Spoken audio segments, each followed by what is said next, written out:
بسم الله الرحمن الرحيم كلنتي wanaagsan daawadayaal dhamaantiinba meel kasto idin joogtaan kuna soo dhawaada barnaamij gaar ah oo aan waraysi kula yeeshay wasiirka arrimaha gudaha ee dowlad goboleedka Hirshabelle mudane Maxamed Cali Caadli oo aan weydiiyay su'aalo kala duwan marka su'aasha ugu horeysa ee wasiirka weydiinaya waxa ay tahay mudane wasiir waxaad hormuud ka ahayd howlo dib u heshiisiin ah oo dowladda Hirshabelle ay ku guuleysatay inay heshiis ku dhex dhigto muddo dhowr iyo 20 maalmood gudahooda beelo walaalo ah hor ugu dagaalamay deegaanka Burdheer oo ka tirsan degmada Cadale bal heshiisiintaasi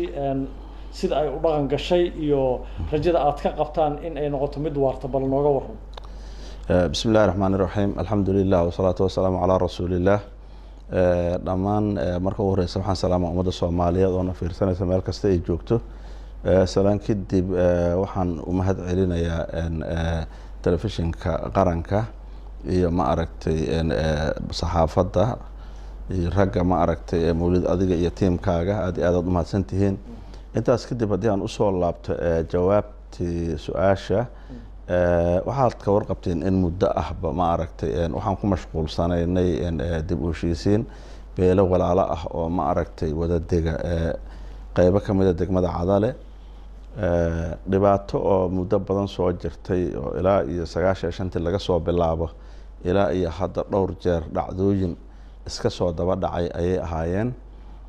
ilaa intaasna aan laga gaarin xal waara oo ma aragtay mar la arkaba inta la hakiyo meesha looga gudbaayay annaga lafteena waqti ayaan ugu qaadatay muddo hadda laga joogo hal sano ayaan ma aragtay feeskiisa hore waxaan ku qabanay meesha la yiraahdo jowhar magaalada jowhar caasimada dowlad goboleedka Hirshabelle taasoo aan u ballanay inaan dhameystirkeeda aan Cadale aan ku dhameystirno arintaas ma aragtay marka mudday nagu qaadatay waqti anagu aan rabnay waa suurageli weysay duruufo jira awgood hadda ilaahay wuxuu nagu guuleeyay in aan soo gabagabayno arintaas oo aan ma aragtay aan soo dhameystirno waxyaabo yar oo dhiman waa jiraan ilaa iyo hadda sababtoo waa dareemi kartiin muddo ka badan dhowr iyo 20 sanadood wax dagaal socday oo mar la arkaba dib dhacay oo dad dhimanay oo dhibaato ay imaanaysay waa dareemi kartaa in ma aragtay mar aysan ku dhamaa karin waxaa jiray magaalo dhan oo la gubay oo dhulka la dhigay oo iyadana u baahan dadka in lagu celiyo haddii dadka la celinaana waxay u baahan tahay in meel dadigi karo in meesha horta laga sameeyo arintaas oo aan u qaadanay muddo 45 cisho gudahood ah in aan ma aragtay shaqadaas aan wax badan aan wax ka bilowno hadaan dhameystiri weyno kadibna meesha la isugu yimaado wixii dhinaay oo ma aragtay wixii la kala qaaday iyo wixii ma aragtay dhiig iyo dheef waxa la yiraahdo in markaas lagu dhameystiro heshiisku markii uu gabagaboobo marka arintaas aad iyo aad ayaan waxaan u rajaynaynaa in meesha uu fiicnaaday ay hadda ay joogto dhowr iyo 20 sano meeshaas oo kale soo ma gaarin marka insha Allah taala arintaas waxaan aad iyo aad aan ugu niyad wanaagsanahay in ay si loogu tala galay ay ku dhamaatay waxaan rabaa inaan u mahad celiyo intii ka qaadatay maaragtay gacan ka geysatay arintaas oo arintaas u dhici lahayd maaragtay qaabkaas u dhici lahayd ka shaqeysay haday noqon lahayd dowlad goboleedka Hirshabelle qayb ka mid oo arintaas nagala shaqeynayay sida ma aragtay madaxda sare haday noqon lahayd gobernatooraha gobolka oo asaga laftiisu shaqo aad iyo aad ma aragtay inta aan hawsha ku jirayba markastaba asagu iga hor socday iyo haday noqon lahayd ciidamada ammaanka oo intaas ayaguna ka shaqeynayay haday noqon lahayd saxaafadii ma aragtay ka shaqeyso arintaas faafisay oo telefishinkiinu waa ka mid ahaa aad iyo aadaan intaasna ugu mahad celinaa xaaladaasna waxaan rajeynayaa inay noqon doonto markii ugu dambeysay dib u soo noqon insha Allah mudane wasiir aad baad u mahadsan tahay su'aasha kale ku weydiinayo waxay tahay waxaad goor sii horeysay iclaamisan inaad dhisaysaan dowladaha hoose ee dowlad goboleedka Hirshabelle arintaas xagee bay idin maraysaa arintaas meel fiican ayay maraysaa inay saacadan soo gaartana ma ahayn markii hore muddo aan dhaweynaan waxaan iclaaminay inaan dhisi doono haddii ilaahay yiraahdo ma aragtay councilkii oo dowladaha hoose culayska hortaagna wuxuu ahaa wadankan waxaad ka warqabtiin Soomaali hadaan nahay waxba la iska qabtaa idoon sharcigoodi una diyaar ahayn taasoo markaas keento in wixii la qabanayay ay maaragtay dhameystir ay yeelan waayaan marka waxaan diyaarinay muddo sii horeysay sharcigii lagu dhisi lahaa counsilada marka sharciga marka anaga uu naga soo gabangaboobay adiga waxaa iska jira isbedelo siyaasadeed oo ka dhacay ma aragtay dowlad goboleedka ka dhacay waxaa noo raacay markii aan rabnay inaan dhammaystirno fatahaadihii iyo dhibaatadii faraha badneed markii aan kasoo gudubnay hadda fatahaadihii ay naga soo dhammaadeen waxaan aada ugu mashquulay dib u heshiisiintan marka sharcigii ayaa weli maaragtay wax ka dhiman yihiin waa dhammaystiran sharcigu waa dhammaaday golaha wasiirada uu maray muddo laga joogo 5 bilood ka hor wuxuu u gudbay baarlamaanka wuxuu maray 2 akhris ayuu maray oo waxa u dhiman un akhriskii saddexaad oo inaan inta anugu baarlamaanka hortago su'aalo layga weydiiyo kadibna loo codeeyo intaas kaliya ayuu sugayaa haddii ilaahay ka raali noqdana haddii intaas ay dhacdo waxaan rajaynaynaa waqtiyada ugu dhaqso badan hadda haddii arrimo yar oo hadda meesha aan u joogno haday naga dhamaadaan waxaan ku laabanaynaa insha Allah taala magaalada Jowhar markii aan sii tagayana haddii ilaahay yiraahdo waxaan rajaynaynaa arrintaas in la ansixi doono haddii la ansixiyo sharcigana shaqada hore looga dhaqaaqa haddii ilaahay yiraahdo aad baad u mahadsantahay wasiir su'aal kale aan rabaa inaan raaciyo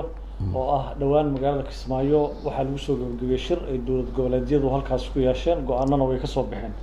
dabcan idinkuna qayb baad ka eedeen marka shirkaasi sidee baad u aragtaa بسم الله shirkaas aad iyo aad u mahadsantahay mawlid wuxuu ahaa shir loo baahnaa laakiin macno badan loo sameeyay oo siyaabo kala duwan dadku ay u fasireen shirkaas wuxuu ahaa muddo laga joogo hal sano hadda laga joogo magaalada Kismaayo waxaa lagu aasaasay isbahaysi la yiraahdo iskaashiga maaragtay golaha iskaashiga dowlad goboleedyada waxaa sharcigiisa ku qorneeday in 3 biloodba mar la shiro shirkiisa ugu horeeyay wuxuu ka dhacay Kismaayo wuxuu midkii lagu aasaasay midkii labaadna wuxuu ka dhacay magaalada Baydhabo ayuu ka dhacay muddo 3 bilood ka hor ahayd marka kana wuxuu ahaa shirkii 3 bilood laha ahaa oo ma aragtay in markaas waqtigiisa uu ku soo aaday Kismaayo in lagu qabto wuxuu la kulmay adiga xoogo ma aragtay isjiid siyaasadeed oo dowladda dhexe iyo maamul goboleedyada dhexdooda ka jiro meeshaas dhaliil ayaa laga soo jeediyay dhowr qodob ayaa ma aragtay diiradda la saaray oo ma aragtay sida amniga oo xaaladiisu ay sii xumaanayso aad arkaysiin anaga miitaal haddii aan ka soo qaadnay Hirshabeelle caasimadda Hirshabeelle iyo caasimadda Muqdisho waa isu furnaayeen muddo hadda aad u dhow waliba oo aan dheereen habeenkii 6 saacad intaad baawrkaaga qaadato aad markaa rabta tegaysay haddana waa go'an yahay oo xaaladiisa waa laga warqabaa in ka badan 6 bilood lama marin amniga xaaladiisu marka qaabkaas ay u soo xumaatay ayaa waxaa laga muujiyay dhaliil oo la leeyahay war amniga xaaladiisu sida ay ku socoto sax ma ahan waxa kaloo socdo dastuurkii oo la rabay wadanka in lagu hago oo asagana ma aragtay xaaladihiisa aad moodo sida loogu talagalay in aan la isaga warqabin oo ma aragtay in dowlad goboleedyadu ay cabasho ka muujiyeen inaysan ogeyn waxa socda oo dastuurka wax lagu dhaqaayo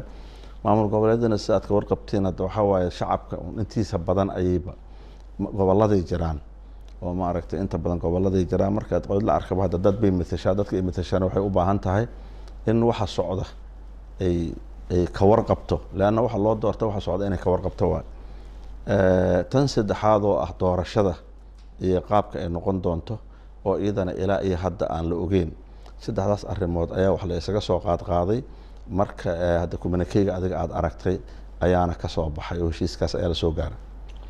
marka isla arrintaas shirka iyo go'aanada ka soo baxay baarlamaanka Hirshabeelle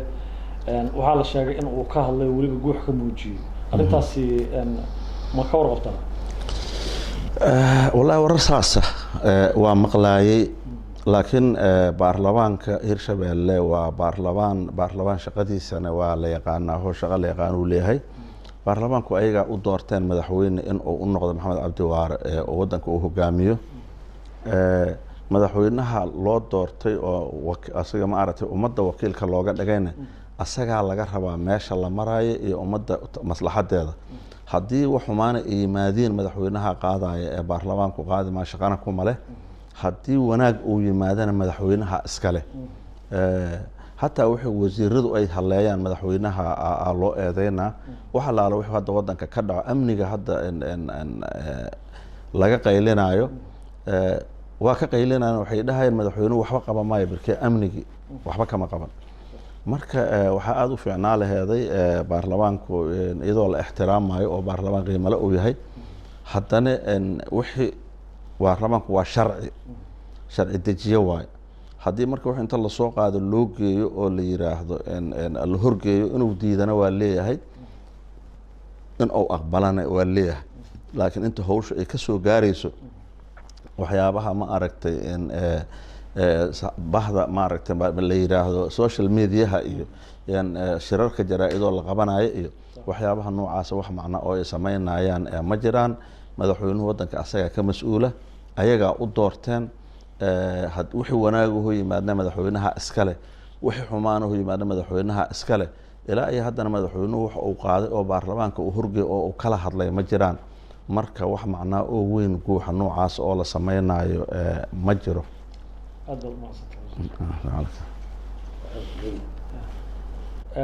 mudane wasiir su-aal aan hore ku weydiiyey ayaan rabaa in aan dib ugu laabano qayb ka mid ah shirka Kismaayo dowlad goboleedyadu waxay ka soo saareen go'aan ay ka mid ahayd xiriir u jaridda dowladda ah arrintaasi bal noo faahfaahay وليد أرنتها سبحان إسلام هو أرن هذا اللي جاب التلاي وعي مجري حرير دولة الله جرى هرتا مجره دولة ودولة الدحية ودولة قرن كإيدا وعي إيدا أنا كمسؤول ودنك رجع مدحضة كرجل الله دورتي أول ما عرفت أنا مدحوينا محمد عبد الله فرماجة ودنك ساك مدحوينا وحاجر عليه الله وهذا سدحدي قضوا عن هرو الشيء laga muujiyey walwala laga muujiyey arrintaasoo aada isleedahay ma aragtay doorashadii xaaladeedana waa iska socotaa amniga xaaladiisa waa iska xumaatay iyadana waa qaabkaad aragtay u dhacoweysaa meesha la yiraahdo dastuurka iyo meesha uu ku socdo xaaladiisuna lama oga marka maadaama dhibaatooyinkaas soo fara badan ay jiraan dhowr jeerna heshiisya lasoo galay waxyaabo badan la saxiixay wixii la saxiixayna aysan ma aragtay aynan ay waxba ka fulin ayaa waxaa la yiri intii arrintaas laga dhamaystirayo ama heshiis aan ka gaarayno wada shaqaynta wasaaraduhu hal hakis waaye ma ahan xiriir u jarid xiriir ma jira warkaas sida loo yiri ma ahan marka ujeedadu saas waa ka duuneeday inta waxyaabaha su'aaluhu ay ka jiraan oo su'aaluhu ay ka taagan yihiin laga qancaayo arrintaas oo laga heshiinayo waxaa la yiri wada shaqaynta wasaaradaha hala joojiyo saasaa loo hakeeyey marka waxaan rabaa